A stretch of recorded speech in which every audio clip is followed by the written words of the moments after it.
Olá! O governo prepara a reforma da Previdência, considerada um dos grandes desafios da administração federal.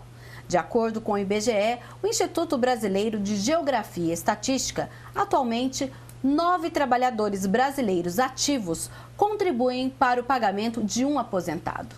A estimativa é que em 2040 tenha apenas 4 trabalhadores para o pagamento do benefício.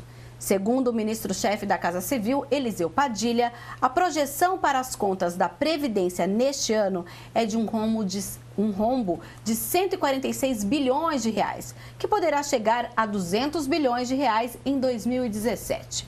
O governo reconhece que só deve conseguir promulgar as mudanças nas regras da aposentadoria no ano que vem. Mas, afinal de contas, o que muda e por que é necessário que se faça essa reforma? Em busca de respostas, o Questão de Ordem de hoje conversa com a presidente da Comissão de Seguridade Social da OAB Subsecção Campinas, Daniele Domingos Monteiro, e também com a advogada especialista em Previdência Social, Clarice Mauro, e com o professor da Faculdade de Direito da PUC Campinas, José Henrique Spessi. Sejam todos bem-vindos. Eu vou perguntar inicialmente para o professor José Henrique o seguinte: atualmente, o que a gente pode dizer, porque hoje, quando a gente fala geralmente só desse rombo, é só isso mesmo que pode-se dizer que a gente tem que se fazer essa reforma ou não é bem assim? Seja bem-vindo. Obrigado pelo convite, prazer estar aqui, as colegas ao meu lado, a TV Câmara. E, de fato, a reforma da Previdência é algo bastante complexo, porque envolve a Previdência Social, está inserida no que nós chamamos de Seguridade Social, que é um complexo de direitos sociais muito relevantes para a sociedade como um todo.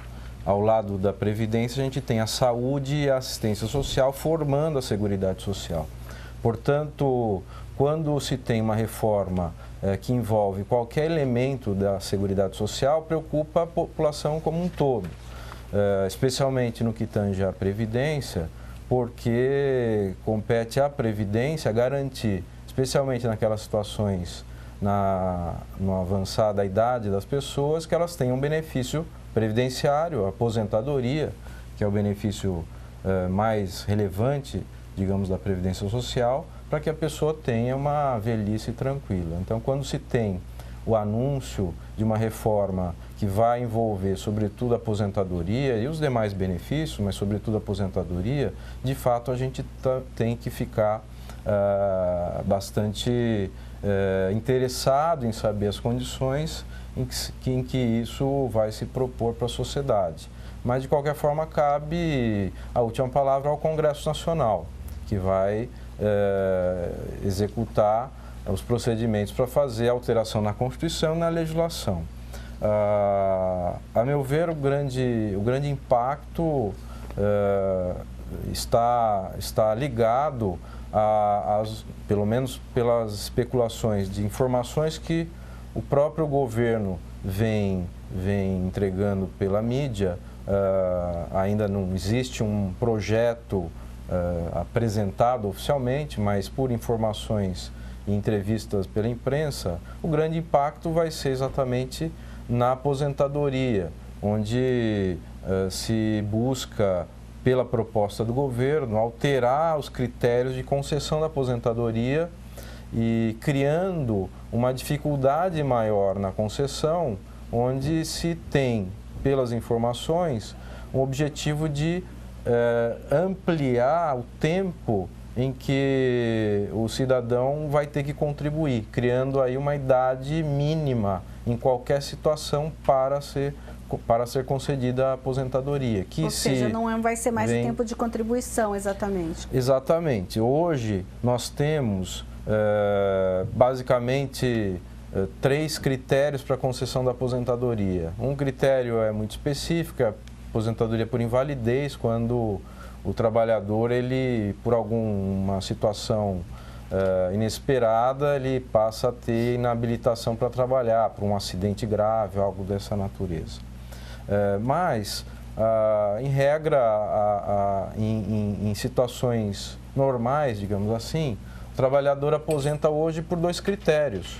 Um que é o critério por idade, somente por idade, então basta que ele alcance aí, em regra geral, o homem 65 anos de idade e a mulher 60, desde que ela tenha, e o homem também, um mínimo de 15 anos ininterrupto de contribuição, ele já pode aposentar, né? Então não importa quando ele começou a contribuir, mas sim essa idade mínima, com um tempo relativamente curto de 15 anos, basta o homem com 65 anos e a mulher com 60 pode conquistar a aposentadoria. E o outro critério, que é o mais, digamos, vantajoso, até porque a forma de cálculo envolve um período maior de contribuição, é o critério por tempo de contribuição, somente por tempo de contribuição, aí não importando a idade que o trabalhador tenha no momento em que ele pede a aposentadoria. E hoje, esse critério é, basicamente, em regra, quando o trabalhador alcança, o homem, 35 anos de contribuição e a mulher 30.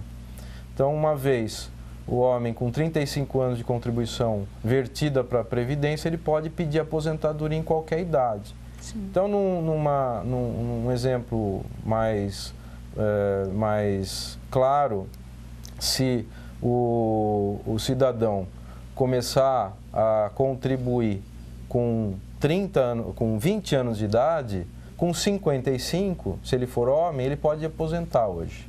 Então veja, se ele começou a vida de contributividade com 20 anos de idade, se ele não parou nenhum mês de contribuir, seja como empregado ou autônomo, se ele não parou de contribuir por 35 anos, hoje com 55 anos ele pode alcançar a aposentadoria. A mulher com 5 anos a menos. E isso, pelo pronunciamento do governo, seria uma idade muito precoce para aposentar. Então, eu creio que a principal questão da reforma versa sobre isso, a tentar deixar o trabalhador mais tempo contribuindo, criando uma idade mínima para aposentar em qualquer situação. E isso, de fato, vai impactar bastante na sociedade. Tá certo. Então, e agora a gente vai falar então com a doutora Daniele Domingos Monteiro, ela que é especialista em Previdência Social também e presidente da Comissão de Seguridade Social da OAB Subsecção Campinas. Seja bem-vinda, doutora. Obrigada. Como a OAB, apesar do projeto ainda não estar totalmente formatado, o governo ainda conversa com alguns setores, como a OAB analisa essa reforma e os principais pontos? Boa tarde, eu agradeço primeiramente pelo convite. A OAB, por hora, ainda não tem se posicionado diante da reforma, né? Mas os institutos de previdência têm participado muito nas discussões da reforma.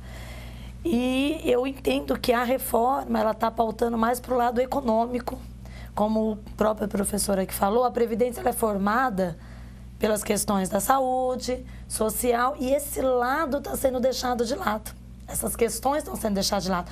Fazem progressões de como será, como que vamos manter o caixa da Previdência daqui 30, 40 anos. Como que essas pessoas vão se manter? Você passou uns dados aí que até me assustou. Mas e como vão se manter as questões sociais? Eu acho que é nisso que a OAB vai se participar e vai discutir muito. E as questões sociais daqui 30, 40 anos para manter essa Previdência? Tá, né? Se discute muito o caixa dessas questões, então isso, mas o caixa eu acho que está superávit, não tem esse déficit. A gente vai conversar mais. Não é tudo mais. isso? Não é. Essa sua conta no começo assustou um pouco. Não é tudo isso. Até porque o governo passa, mas daqui a pouco a gente volta então a falar então, tá bom? E agora a gente vai falar com a doutora Clarice Mauro, também especialista em direito previdenciário e previdência social. A gente ultimamente, essa reforma previdenciária, ela está gerando de alguma forma o aumento na procura, as pessoas, olha, eu quero fazer a minha contagem porque eu quero me aposentar antes dessa lei realmente passar, ser votada, passar a valer. Hoje, como está essa questão das pessoas, essa expectativa da reforma previdenciária? Seja bem-vinda. Obrigada, Mirna, eu agradeço o convite. De fato, o que tem aumentado nos últimos dias não é nem apenas o pedido do benefício junto ao INSS, são as contagens que é feita através da consultoria. as pessoas temem se preencher o período, se falta, o que tem que fazer, os documentos, formulários previdenciários, e sempre vão desesperados. Doutor, eu posso pedir aposentadoria? Quantos anos faltam? Eu vou conseguir ainda no atual sistema previdenciário? Algumas pessoas fazem isso por via de planejamento, para saber em quanto tempo vai acontecer, e outras fazem de forma temerária. Tem medo, devido à situação financeira atual do nosso país, de não estar mais trabalhando e não ter tanto recolhimento como segurado obrigatório, como autônomo. Então, a gente está sentindo que o segurado do INSS, ele está muito temeroso em qualquer idade, seja com 18 anos, 20, 30, 50 anos, todos eles estão sentindo, assim, um certo receio dessa reforma que vai vir por aí. Como o professor mesmo disse, não existe nada, como você também falou, não existe nada específico ainda, claro para a população, que deixa a população tranquila. Então, são várias as especulações que a gente conversa todo dia, recebemos dúvidas via WhatsApp, telefone, mensagem, pessoalmente, principalmente, e a gente tenta acalmar as pessoas no sentido de que haverá regras de transição para os benefícios. Sim, algumas pessoas ficaram descobertas, terão que trabalhar mais, né, professor? Mas no sentido de que todos vão ser assistidos em algum momento. A gente espera que a expectativa de vida dessa pessoa alcance os índices, né, para que ela possa gozar os benefícios, o qual ela custeou a vida toda. Sim, a doutora Clarice falou, inclusive, dessas regras de transição. Inicialmente, a ideia é que essa transição dure 15 anos para os efeitos da reforma, para que eles sejam mais rápidos.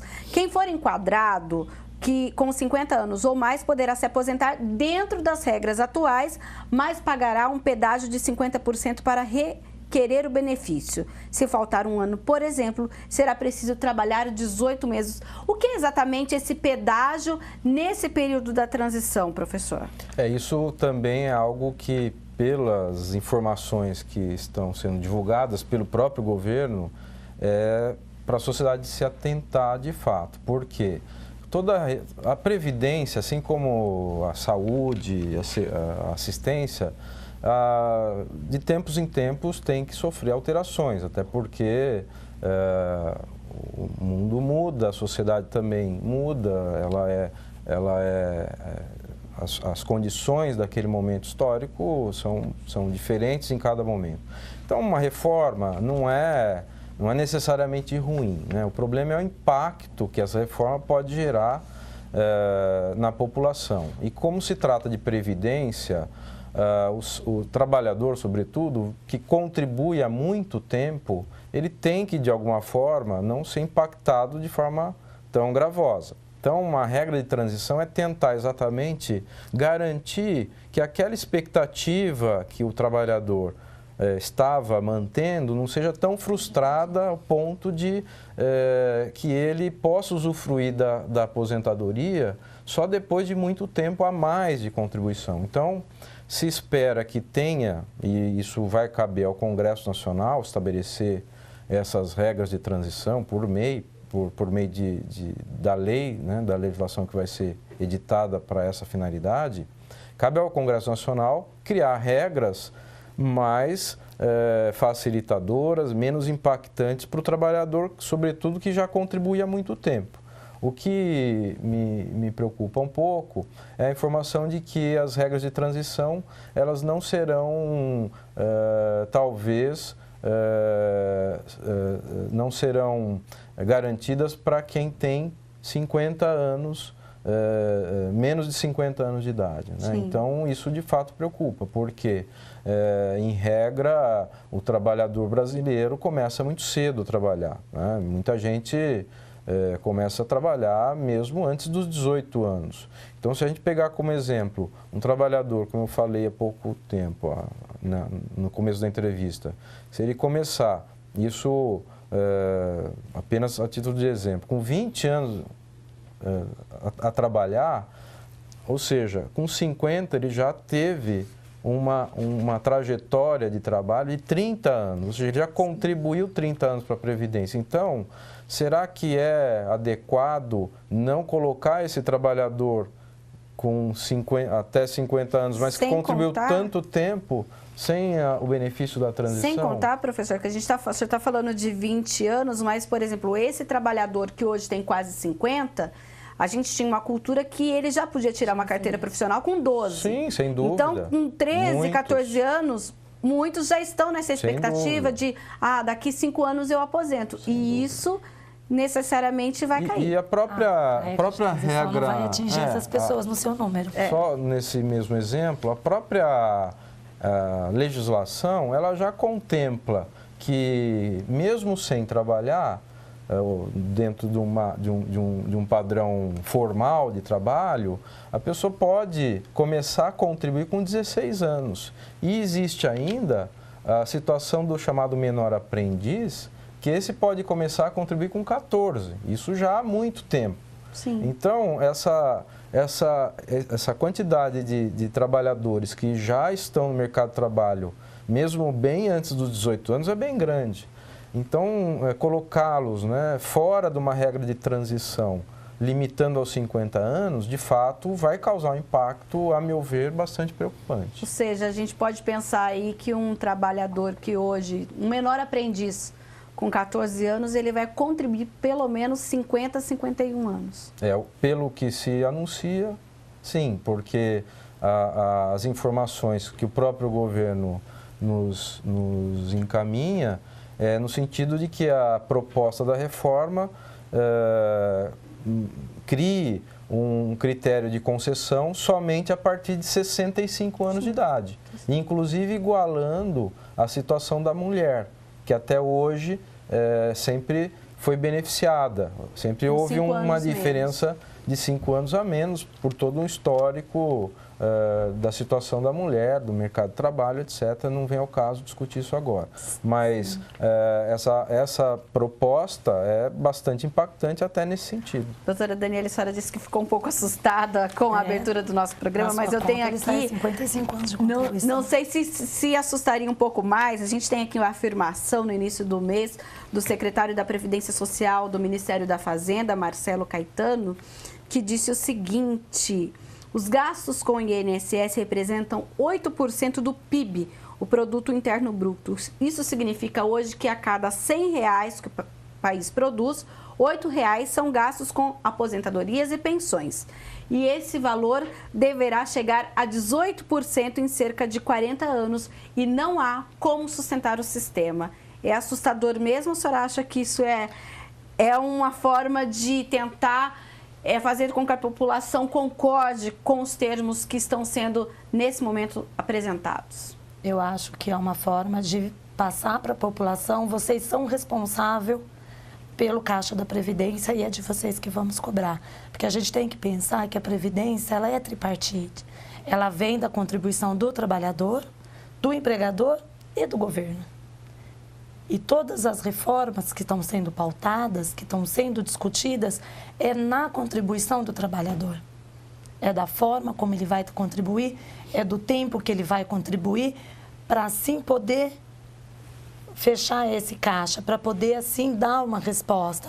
Então, eu acredito que toda essa discussão que se faz na mídia, toda essa coisa do governo é para pressionar e para dizer: olha, vocês são responsáveis. Então, vocês vão precisar mudar culturalmente. Então, eu acho que não é bem assim. Até porque a gente tem anualmente as isenções dos estados para a Previdência. E nós não temos ainda, não foi nos apresentados, seja para o governo, seja pela mídia, a arrecadação real do que se nós temos na Previdência, do que realmente se paga com a Previdência. Isso não é apresentado. Isso, infelizmente, nós não temos. Sim. Esse dado, né? Nós não temos uma arrecadação real e o que se paga, para que assim a gente realmente possamos ver quais são as dificuldades. Então, a gente está jogando essa responsabilidade para o trabalhador, um pouco também para os empresários, para ir ter um aumento aí na carga tributária deles, mas a responsabilidade não se dá só nesses dois setores, né? A gente tem que também chamar a responsabilidade do Estado para compor esse caixa. Até porque a gente tem hoje o número de a cada 10 aposentados, 8 voltam para o mercado de trabalho. E uma vez no mercado de trabalho, ele contribui para a Previdência. Então, quer dizer, ele está recebendo, mas ele está contribuindo. Ele está contribuindo, ele está pagando a sua própria aposentadoria. E esse aposentado, ele não tem contrapartida. Uma vez acidentado, ele não recebe benefício nenhum. Mesmo contribuindo? Mesmo contribuindo. Porque ele já tem um benefício. Porque ele já tem um benefício, eu não posso acumular. E Tanto que hoje os aposentados estão se buscando aí uma revisão, a desaposentação, mas a gente tem aí de 1.000 aposentados, 100 buscando uma desaposentação. Então o INSS está recebendo dos aposentados. Sim. E isso não está sendo discutido. Esse ainda pauta também a desaposentação nem foi não entra na definida reforma. E não entra na reforma. Mesmo pelo judiciário. E né? como que vai se não dar há ainda uma certeza, né? Sim, então não entra também na reforma a discussão de como que vai se dar a arrecadação dos aposentados. Sim. Essa forma, essa não entra. A gente está falando bastante de aposentadoria, mas é importante lembrar, por exemplo, que a reforma envolve a pensão. Hoje, a pensão por morte é integral e ela deve ser reduzida para 60%, mais 10% por dependente para todos os segurados. A gente falou da aposentadoria, que é um impacto maior, mas tem outros pontos da assistência aí, dos benefícios. E nesse ponto, qual é o tipo de preocupação, doutora Clarice? A preocupação hoje é em razão, como você bem falou, que não retorna o todo, porque vamos dar aqui um exemplo. A pensão por morte, quando feito pelo instituidor, que no caso é o segurado falecido, viria um valor em média 100%. Se tendo 3 filhos, seria cônjuge e 3 filhos.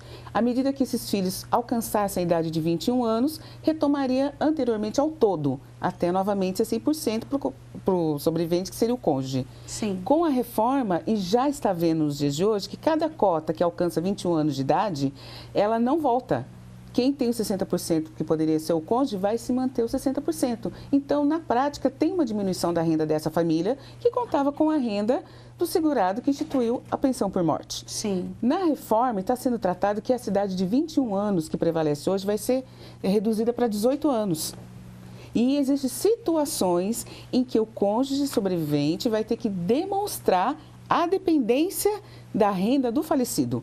Porque se ela não mostrar... Não basta ser cônjuge, Não basta ser cônjuge ou companheira, a situação que ter de dependente. Se não demonstrar a necessidade dessa renda, ela pode não vir a ter o benefício. Além do que, anteriormente, os benefícios eram vitalícios.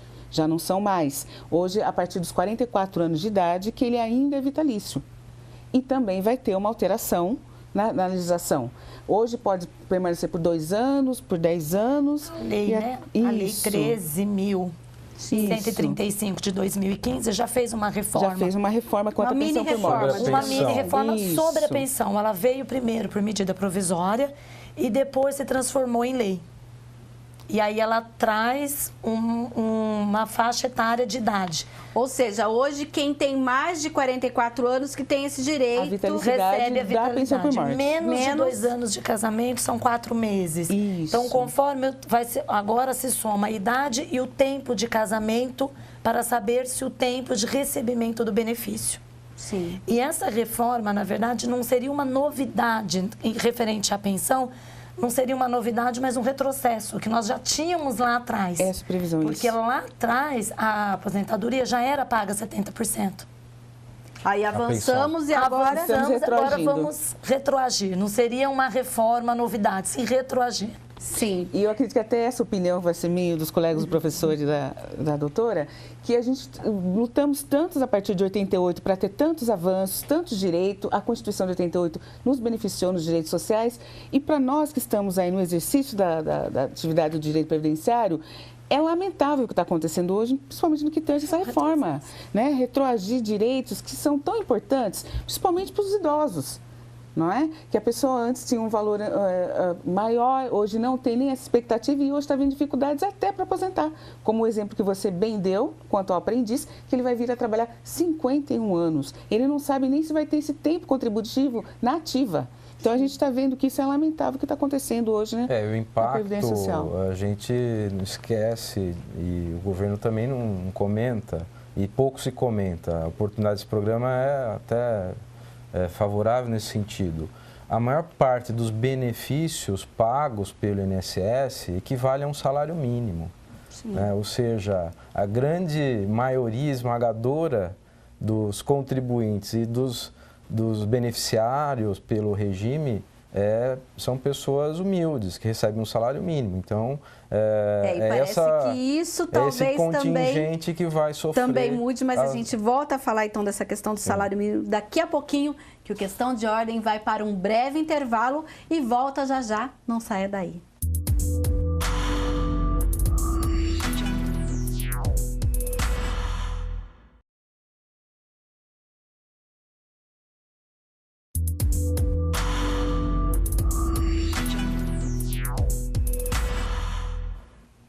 Estamos de volta com Questão de Ordem, que hoje discute a reforma previdenciária.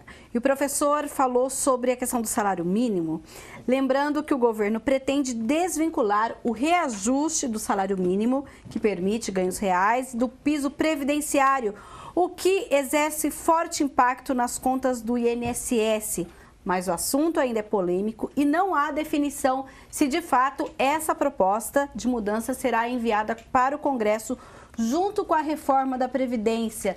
Então, explique para a gente melhor qual é essa questão da vinculação do salário mínimo e qual a importância de ser ou não desvinculado. Sim, hoje a Constituição ela garante que nenhum benefício previdenciário pode ser inferior a um salário mínimo. Isso está previsto na Constituição.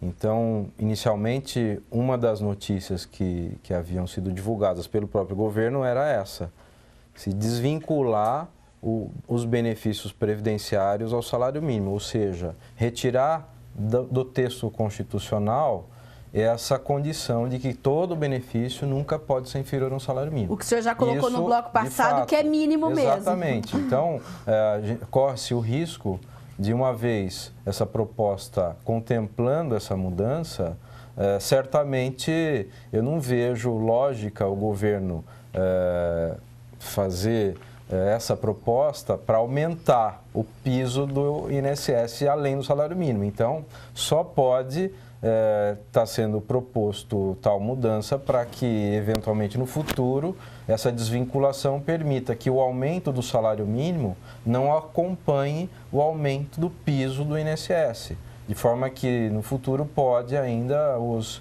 benefícios previdenciários serem pagos com valores inferiores ao salário mínimo. Então, isso, de fato, como as colegas estavam comentando no bloco anterior, é um retrocesso social tremendo, né? Não só na questão da pensão por morte, a questão do piso do valor dos benefícios previdenciários, se, de fato, se desindexar o salário mínimo, vai ser um retrocesso social muito grande. Sim, o senhor falou em retrocesso, a doutora Daniele também havia dito isso. Hoje, a gente precisa de uma reforma, a gente não precisa, e se caso a gente tenha que ter mesmo, o que seria importante que de fato fosse mudado para o benefício de quem precisar de uma pensão, de uma assistência e até mesmo para a aposentadoria, doutora? Nós não precisamos de uma reforma. Não? Não. Nós precisamos reformar o caixa, eu insisto nisso. Nós precisamos reformar as arrecadações, não a forma de concessão, e sim de arrecadação. Serem mais precisas e corretas nas arrecadações, na cobrança dos estados. E aí nós não temos, porque não tem sentido, eu não preciso da reforma, porque eu tenho um superávit se eu tenho um caixa. Sim. E as reformas, culturalmente, elas vão acontecendo. Porque culturalmente os jovens hoje estão, a ideia é que os jovens hoje se profissionalizem, deem mais atenção aos estudos e entre no mercado de trabalho um pouco depois. Nós tivemos, da década de 60, 70, 80, um grande número de jovens no mercado de trabalho, mas se nós pegarmos a década de 2000, já aumentou. Você já não tem um grande número de 14, 16 anos. É de 18, 20 anos entrando no mercado de trabalho, que culturalmente vai se aposentar com os seus 60 anos. Porque ninguém pode ter garantido 35 anos ininterruptos de trabalho. Vai acontecer interrupções por desemprego, por uma viagem para estudo, vai acontecer. Então, isso vai se dar culturalmente.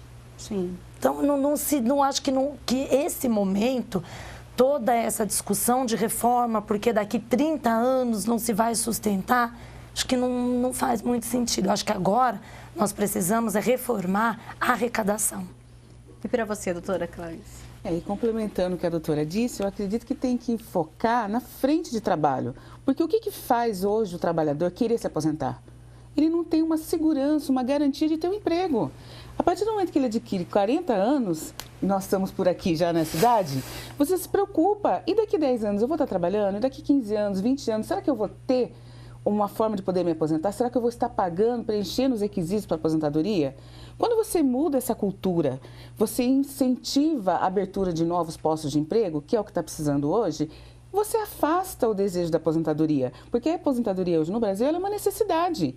Inclusive as pessoas, como a doutora bem disse também, a maioria dos aposentados estão voltando à ativa, porque o salário é pequeno, como o do professor disse, é um salário pequeno que hoje as pessoas reclamam. Inclusive, quem conversa conosco, que já aposentou há mais de 10, 15 anos, fala, doutora, eu me aposentei, eu recebi 10 salários mínimos. Hoje eu estou com um salário mínimo e meio. Eu uso uma analogia que as pessoas dão até risada, que quando ela se aposentou, haviam 2 parâmetros. Um é o salário mínimo e o salário real. O salário mínimo é um alazão que está correndo ali, bastante força, né? E quem recebe acima do salário mínimo recebe um reajuste menor. Então, ele vai se afastando cada vez mais. Que é a questão da equiparação. Da equiparação. Aí, essa pessoa procura a gente e fala, nossa, mas eu recebia 10, 15 salários, não recebe mais. Agora, voltando à questão da aposentadoria, a gente precisa não fazer reformas. Eu penso que incentivar na reforma tributária, incentivar a abertura de postos e a manutenção de quem tem mais de 45 anos no mercado de trabalho. A partir do momento que você dá segurança para essa pessoa estar nativa, ela não se preocupa com a aposentadoria. Isso vai acontecer naturalmente. No momento que ela se cansou de trabalhar, por quê? Ela, como todos nós, um dia se cansa, né? Fala, não, agora eu vou parar. Agora eu estou almejando a aposentadoria. Mas aí ela já tem uma segurança, inclusive para manter a família nessa velhice. Sim. Então, eu acredito que o governo está focando, como a doutora bem disse, na questão de concessão de benefícios, ele tem que olhar custeio. Como está sendo feita essa cobrança, se está sendo feita mesmo essa cobrança. Existem grandes empresas aí que muitas vezes sonegam. E isso, o reflexo, vem quando a pessoa nos procura no escritório e fala, olha, eu tenho aqui o registro na carteira, eu vou no INSS, não tem no meu CNIS, eu vou no INSS, não tem a contribuição, e agora? O INSS, ele tem essa obrigação de fiscalizar e não fiscaliza. Traz a responsabilidade para o beneficiário, que vem para a gente falar, doutora, me ajuda para provar esse tempo, porque eles vão descontar esse período da minha aposentadoria. Mesmo que esteja na carteira? Mesmo que esteja na carteira. Muitas vezes nós temos que entrar com ação declaratória. Isso. A reforma não está focada no trabalhador? Quer dizer, ele tem 5 anos de registro na carteira, trabalhou há 20 anos nessa empresa, na empresa X. Vai aposentar, está tudo certinho, mas nunca a empresa recolheu. Ele perde esses 5 anos? Para o INSS, inicialmente sim, ele diz para ele, olha, aqui não tem os recursos. Ele só reconhece quando há efetivamente a contribuição, que é de responsabilidade da empresa. Então, se a empresa não faz, mesmo tendo descontado do trabalhador, o salário dele, o INSS não tem como mensurar se houve ou não a contribuição. Então, ele certamente vai ter que buscar judicialmente o benefício. E isso leva tempo, no mínimo 2 anos, né, doutor, né, doutora? E isso é um tempo muito grande. O que a gente fala? Para o governo ter olhos para isso, para a efetiva fiscalização, que reduz e muito as fraudes, reduz muito essas empresas, pessoas que fraudam o sistema, e funcionando, tendo abertura de emprego, reduzindo essas fraudes e tendo a fiscalização efetiva, o trabalhador permanece no mercado de trabalho. E como você bem disse que 9 trabalhadores mantêm uma aposentadoria, vão até ter mais que isso. É só a gente dar segurança para quem está aí no mercado de trabalho. E para você, professor? Eu entendo que uma reforma, ela tem a finalidade de melhorar um sistema. Então, no campo do direito previdenciário, a melhoria só tá aparentemente aparecendo no campo das finanças públicas e não nos benefícios sociais, né? Ou seja, deveria haver, fazendo companhias colegas, também uma análise mais sobre o aspecto do custeio. Esses números que você divulgou, eles têm que ser muito bem entendidos, né? Quando o governo fala que a Previdência Social consome 6% do PIB, eu tenho dúvida se é exatamente 8% do PIB. 8%. Tenho dúvida que é somente a Previdência Social paga pelo INSS, porque em vários momentos o governo divulga esses dados, mas esquece de colocar aí também a previdência do servidor público, que essa tem um déficit real muito grande, né? E essa não vai ser alterada, né? Sobretudo no custeio. O que vai ser alterado é apenas no regime geral, que é o INSS. E não se coloca nesse número, não se divulga nesse número, que também aí a gente encontra a saúde e a assistência. Sim. Então, não é apenas o benefício previdenciário que faz parte desse complexo, né? Sim. E quando se tem também essa divulgação de que há um déficit, na verdade, esse déficit é apurado porque o governo ele usa como cálculo somente a receita proveniente da contribuição do empregador e do empregado.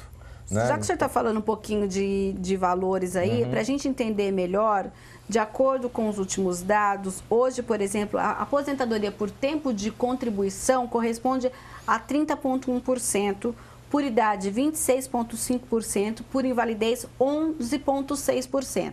Aí a gente tem depois 24,6%, que são as pensões por morte, 6,1% auxílio doença, 0,9% auxílio acidente e 0,3% corresponde a outros benefícios. Então a gente percebe realmente que apesar da gente ter outros, aí fica essa preocupação, por isso essa tensão maior aí na questão da aposentadoria. Sem dúvida. Sim. E quando vocês falaram bastante dessa questão, será que a arrecadação, será que o rombo é isso mesmo, essa questão aí? O governo ainda fala de outros grandes problemas, o envelhecimento da população brasileira e as pessoas que ainda se aposentam muito cedo, que vocês já falaram sobre isso.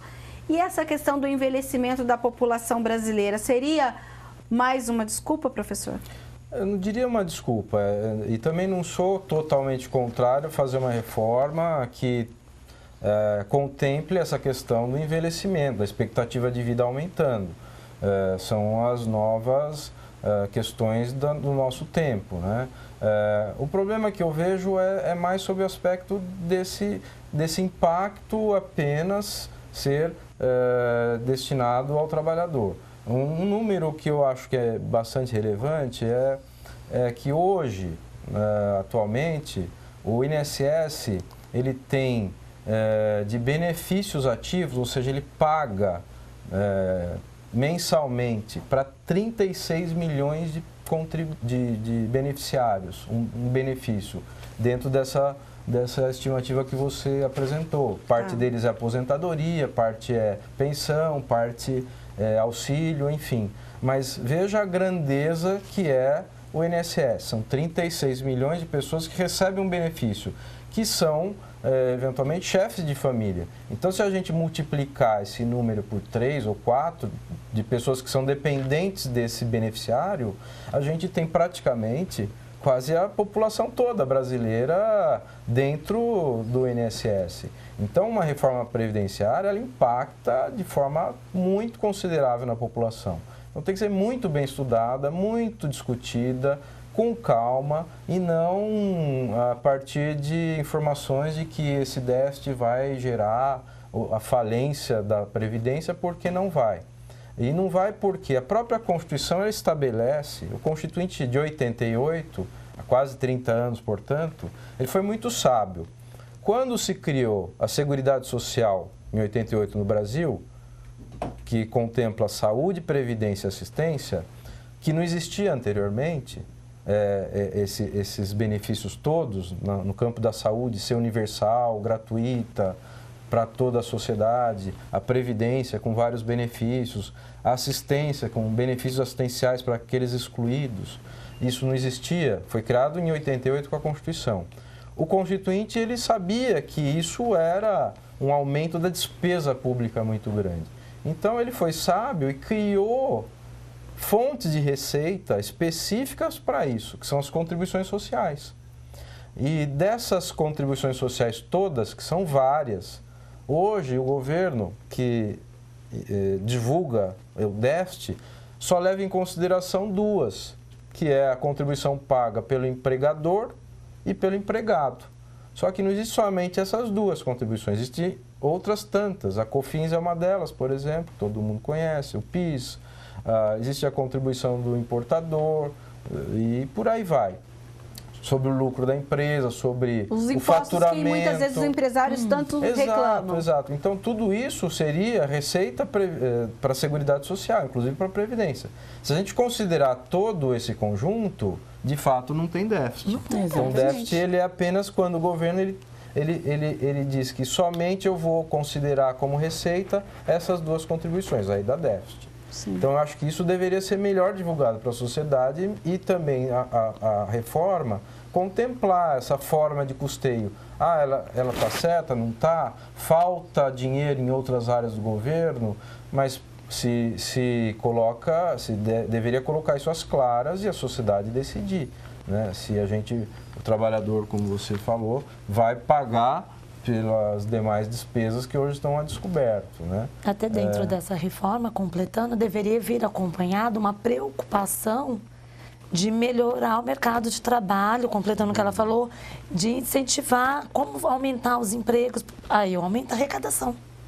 Sim. Porque cada mais trabalhador trabalhando com carteira registrada, teoricamente, aumenta a arrecadação. Que hoje não está acontecendo porque o índice do desemprego só está aumentando. E aí, quando eu tenho desemprego, eu tenho o impacto da reforma. O discurso é mais impactante.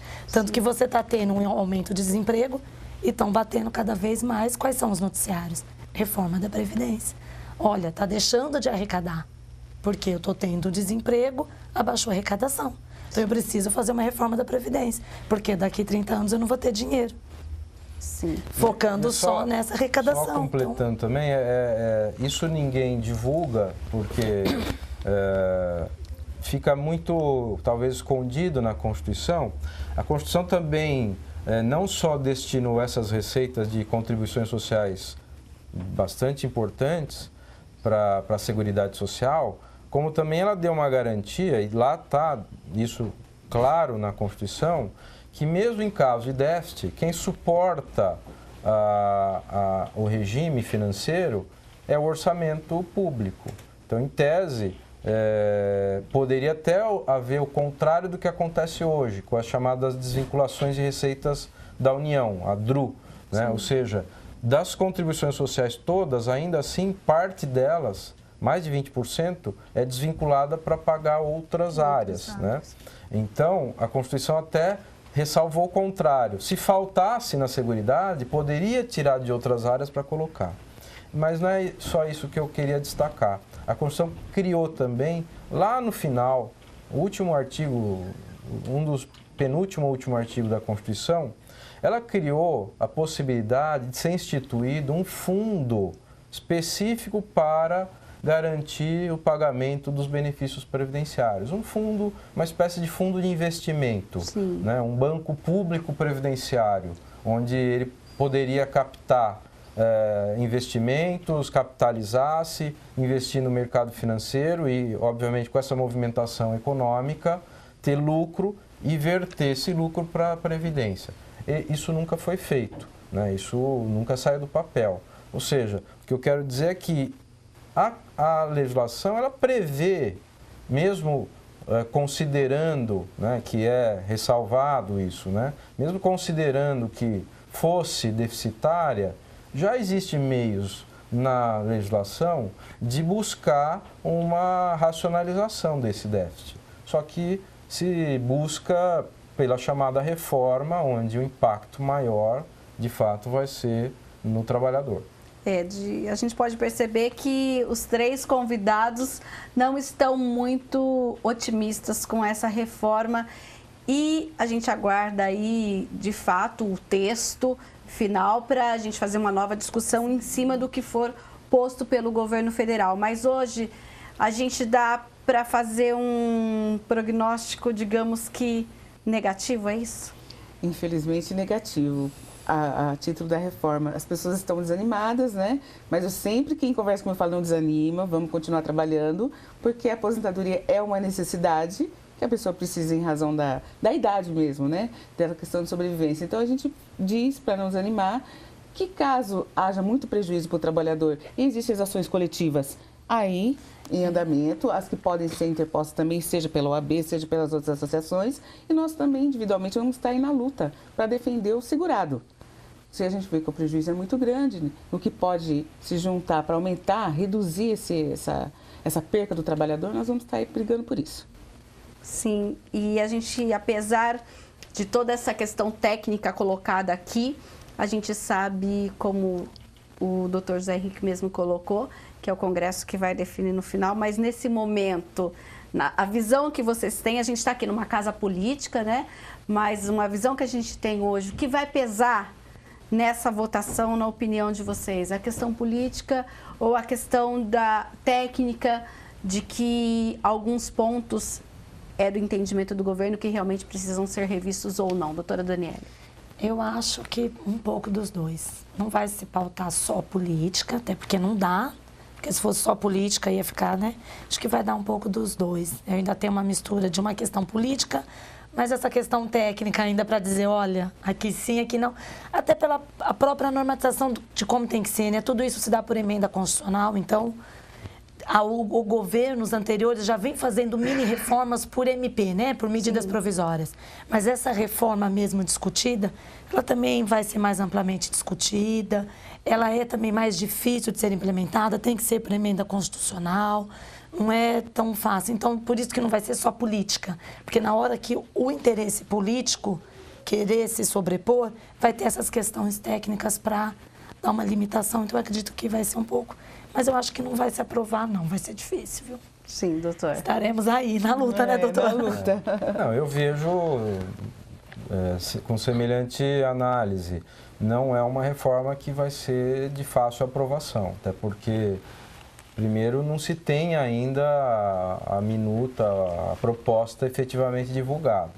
Na medida em que essa proposta vier a público, certamente vai se instalar uma discussão mais efetiva no Congresso Nacional, que sofre pressões de toda a ordem, né? Das centrais sindicais, das associações de classe, associações de trabalhadores, de aposentados, que são muito atuantes, e do trabalhador, de forma geral, que vai ficar muito atento, sem dúvida nenhuma, para essa reforma. Então, eu vejo que não só politicamente vai ser uma decisão do Congresso, mas também do ponto de vista de uma análise do impacto na população. Eu acredito sim que vai haver uma grande divulgação e um interesse maior da sociedade na reforma. Clarice. Olha, a gente vê também que a questão política, como a doutora disse, não pode se sobrepor por conta a política, os partidos, eles estão aí e passam, né? A sociedade ela tem que se manter, inclusive o mínimo para a questão de sobrevivência. Mas como o professor mesmo disse, as associações estão aí para brigar quanto a isso. Se a política atual, que a gente está percebendo, que no momento de crise, as donas de casa elas agem para diminuir o orçamento. A gente tem uma leitura diferente quando se trata de previdência e o orçamento público. Você deve incentivar para abrir as frentes de trabalho, né, e aumentar a arrecadação, que é o que a gente está falando aqui. Então, o tempo todo, apesar do desânimo inicial, né, do trabalhador, mas a gente tem que lutar, tem que ir para as ruas, se necessário, não só em questões mais polêmicas, como os impeachments, né, e sim também na reforma previdenciária, porque isso vai refletir tanto em quem está hoje trabalhando, como o filho que é estudante, no neto, quem as próximas gerações. Então, a gente vê a parte negativa, mas não pode desanimar, tem que estar aí na briga. Lembrando, então, que a gente vai ficar atento aí à proposta da reforma previdenciária, aguardar o governo a protocolar no Congresso, que provavelmente seja só em 2017, e aí a gente retoma essa discussão. E hoje eu agradeço a participação de vocês, mas o Questão de Ordem fica por aqui. Se você não assistiu o nosso programa por completo, pode acessar a página da TV Câmara Campinas no YouTube, que aparece aí o endereço no seu vídeo, e assistir não só apenas essa discussão, mas também tantos outros temas discutidos aqui. E até um próximo Questão de Ordem.